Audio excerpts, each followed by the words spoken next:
सेवेसाठी येत असतानाच माझे हात पाय कायमचे विसावले. पण मला अभिमान वाटतो की मी रिकाम्या हाताने नाही तर तुमच्या कामाची फाईल छातीशी धरूनच या जगाचा निरोप घेतो. शेवटच्या क्षणी माझ्या डोळ्यासमोर फक्त तुमचा चेहरा होता. माझा स्वभाव थोडा रोखठोक होता. कधी कोणावर ओरडलो असेल, कोणाचं मन दुखावलं असेल, पण माझ्या त्या रागामागे फक्त एकच तडफड होती की माझ्या सामान्य माणसाचं काम झालं पाहिजे. सत्तेसाठी नाही तर तुमच्या हक्कासाठी मी नेहमीच दादा म्हणून उभा राहिलो. आता मी निरोप घेतोय, पण महाराष्ट्र थांबता कामा नये.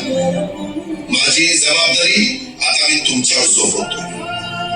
राजकारण करा, पण विकासाची गती थांबू देऊ नका.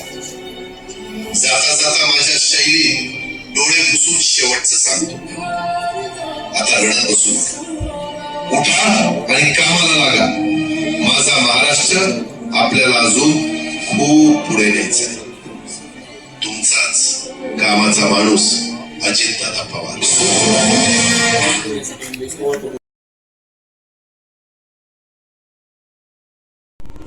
की शेवटच्या श्वासापर्यंत मी तुमच्यासाठीच धावत होतो. मी तुम्हाला शब्द दिला होता, जोपर्यंत माझे हातपाय चालतात तोपर्यंत तुमचं भलं करण्यासाठी मी झटत राहील. नियती बघा कशी असते. आज माझ्या हक्काच्या बारामतीच्या मातीत तुमच्या सेवेसाठी येत असतानाच माझे हातपाय कायमचे विसावले. पण मला अभिमान वाटतो की मी रिकाम्या हाताने नाही तर तुमच्या कामाची फाईल छातीशी धरूनच या जगाचा निरोप घेतो. शेवटच्या क्षणीही माझ्या डोळ्यासमोर फक्त तुमचा चेहरा. माझा स्वभाव थोडा रोखठोक होता. कधी कुणावर ओरडलो असेल, कुणाचं मन दुखावलं असेल, पण माझ्या त्या रागामागे फक्त एकच तडफड होती की माझ्या सामान्य माणसाचं काम झालं पाहिजे. सत्तेसाठी नाही तर तुमच्या हक्कासाठी मी नेहमीच दादा म्हणून उभा राहिलो. आता मी निरोप घेतोय, पण महाराष्ट्र थांबता कामा नये. माझी जबाबदारी आता मी तुमच्यावर सोपवतो. राजकारण करा, पण विकासाची गती थांबू देऊ नका. जाता जाता माझ्या शैलीत डोळे पुसून शेवटचं सांगतो, आता रडत बसू नका. उठा आणि कामाला लागा. माझा महाराष्ट्र आपल्याला अजून खूप पुढे न्यायचा आहे. तुमचाच कामाचा माणूस अजितदादा पवार. जातात, पण गेल्यानंतर देखील जो बोध आपल्याला देऊन जातात, त्यांनी दाखवलेला मार्ग, त्यांनी दाखवलेले कष्ट, त्यांनी केलेले श्रम, याला जर आम्ही अनुसरणार नसू तर या शोकसभा व्यर्थ ठरतात.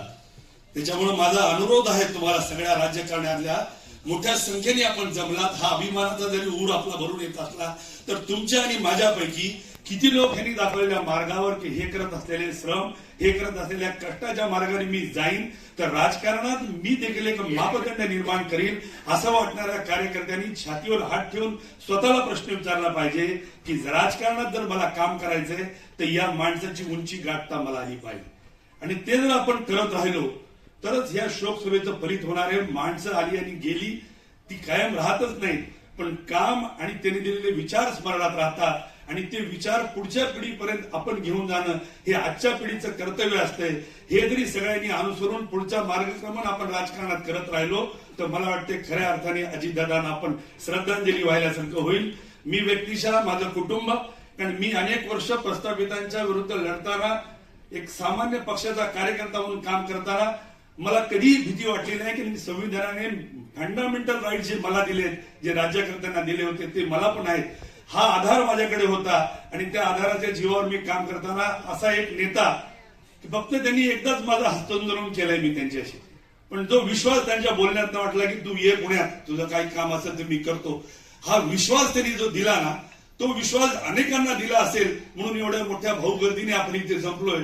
तर असाच विश्वास पुढच्या पिढीला जर मला देता आला तर खऱ्या अर्थाने अजितदादांना ती श्रद्धांजली असेल एवढी अपेक्षा करतो.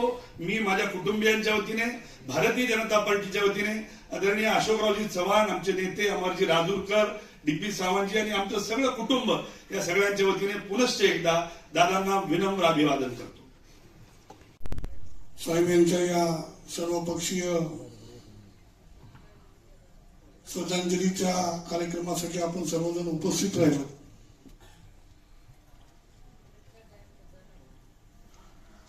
एक अष्टपैलू व्यक्तिमत्व म्हणलं तर त्याच्यामध्ये 8च पैलू असतात, परंतु त्यापेक्षाही जास्त पैलू असलेले अजितदादा,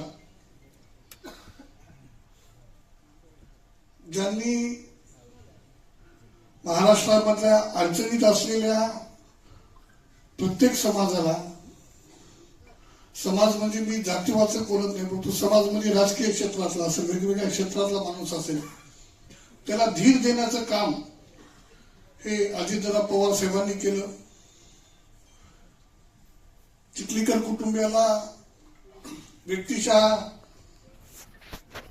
हा राजकीय दुसरा हादरा जरी म्हटलं तरी चुकीचं बसणार नाही. स्वर्गीय विलासरावजी देशमुख साहेबांच्या जाण्यानंतर जे चिखलीकर कुटुंब कोसळलं होतं आणि त्या चिखलीकर कुटुंबाला आधार देण्याचं काम त्यावेळेस आदरणीय अजितदादा पवार साहेब यांनी केलं. आणि महाराष्ट्रातलं सगळ्यात मोठं पद आपल्या जिल्ह्यात असताना सुद्धा हा कार्यकर्ता कुठेतरी अडचणीत येत आहे आणि त्याला मदत करावी या भावनेतून त्या ठिकाणी असलेल्या राष्ट्रवादीच्या म्हणजे कंधार लोह्यामध्ये त्यावेळेस राष्ट्रवादीचे आमचे आमदार हे राष्ट्रवादी काँग्रेस पक्षाचे कार्यकर्ते आमदार होते, परंतु ते असताना सुद्धा राष्ट्रवादी काँग्रेस पक्षामध्ये प्रवेश घेऊन एक ताकद देण्याचं काम आदरणीय दादांनी केलं. तशीच काहीशी परिस्थिती कालच्या वेळेस झाली, त्यावेळेस सुद्धा दादांनी त्याच पद्धतीनं हात समोर केला आणि मदतीचा हात दिला. असे आमच्यासारखे लाखो कार्यकर्ते असतील महाराष्ट्रामध्ये, देशामध्ये, की जे अजितदादावरती किती त्याला आपण डिपेंड आहेत म्हणू शकतो, की किती त्यांच्यावरती अवलंबून असलेले लोक आहेत आणि क्षणामध्ये त्यांचा आधार निघून गेला. आणि त्यांचा 10वा किंवा 13वी होण्याच्या आधीच प्रश्न पडला की आता आमचं काय होईल. हा प्रश्न संबंध महाराष्ट्रामधल्या लोकांना पडला. एक मोठ्या उंचीचा माणूस, कारण की आता प्रवीण साले म्हटले की वटवृक्षाच्या झाडाखाली बस